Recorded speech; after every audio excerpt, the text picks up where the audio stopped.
some wonky lighting in here, no? Anyways, to the point. Israel, the project of Greater Israel, the fall of Syria has obviously benefited that quite a bit. Israel has claimed, or is now occupying, the tallest mountain in Syria. From that point, artillery shells can reach Damascus. They've been bombing all of the kind of military installations left in the country, including Syria's Air Force.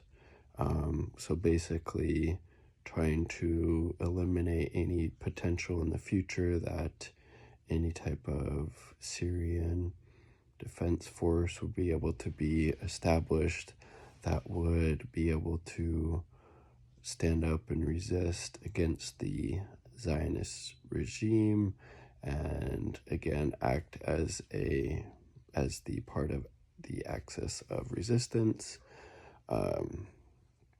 And obviously, so Israel played a pretty big role in this, as well as Turkey wanting to, their interest being they don't want any type of Kurdish state to exist. And they also want to probably try to control the oil fields, which are also being occupied by the U.S. and those Kurdish forces. I forget the name of them. Kurdish Democratic Forces, something like that.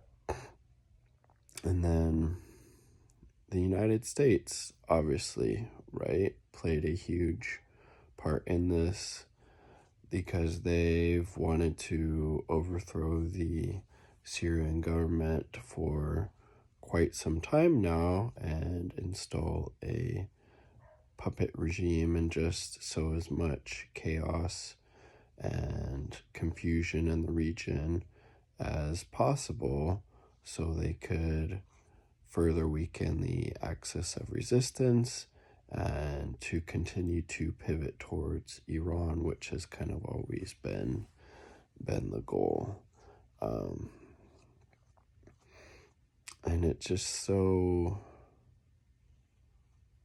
wild that people in the belly of the beast here or in Britain or any of these other kind of imperial core or imperial peripheries, imperial satellites, are cheering this on when, this, as Aaron Mate, Danny Haifong, others have pointed out, this wouldn't have been possible without the covert and overt support of our governments, without the support of the biggest evil, the biggest Satan, the United States, little Satan, Israel, mini Satan, Turkey.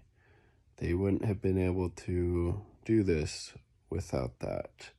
They wouldn't have been able to overrun Syria so quickly if it wasn't for the Caesar sanctions, which absolutely had a devastating impact on the economy, or the fact that the United States has been occupying the northern third of Syria, which is where all the oil fields are.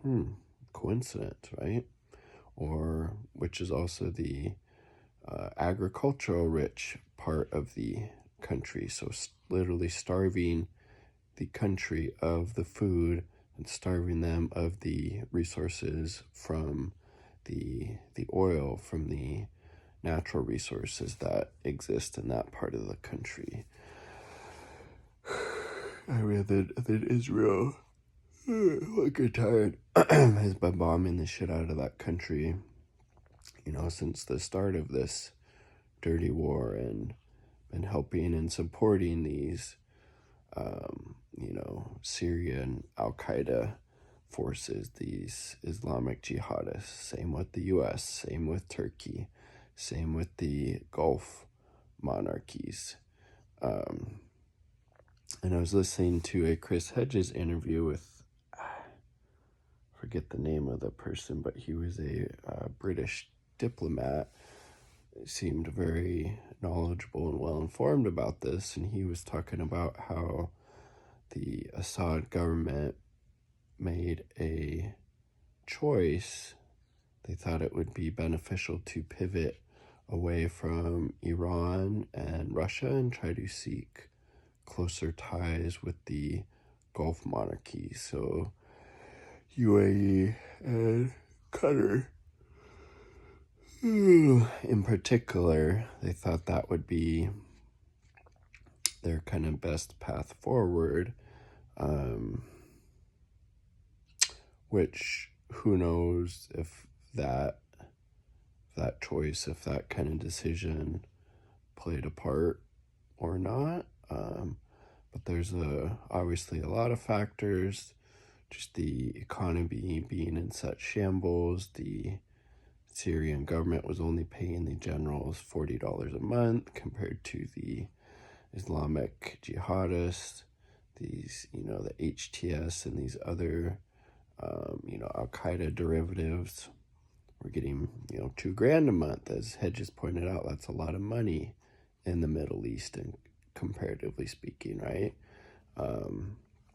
That's going to be pretty enticing for these folks to potentially switch sides if they can be able to better take care of themselves and their families, something the government job, in that general position in the Syrian Arab Army wasn't necessarily able to provide. And obviously, if the economy was in better shape, the people are going to be more willing to kind of stand up and fight back because their material conditions are being, uplifted and taken care of by the state. That wasn't able to happen to a large extent because of the economic war that the U.S. Had been waging on Syria, making life very, very difficult there for people. And obviously, the different missteps and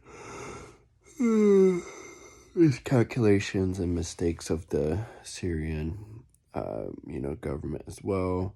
They were obviously dealt a very, very challenging card, and who knows if they could have really done anything different under these conditions that would have led to a different outcome. That's something we'll never know, right? That's just all conjecture and guessing, right? But definitely just a really sad day. Syria, it's lost its sovereignty. Israel has invaded, occupied, taken more territory. Same with Turkey. The United States is still there, occupying all that land. Right, as Blumenthal in the Gray Zone was talking about, kind of facetiously saying that Syria gained its liberation but lost its sovereignty, right? How can you be liberated if you're no longer a sovereign state, right? But yes, that's something that we should be cheering on. Jesus Christ, people. If your analysis ends up with you siding with fucking Joe Biden and Benjamin Netanyahu, probably not coming out on the anti-imperialist side, right? You're siding with empire and two genocidal war criminals. I'm going to say more likely than not, your analysis is more than a little bit suspect. And in this case, very much suspect. Check yourself before you wreck yourself.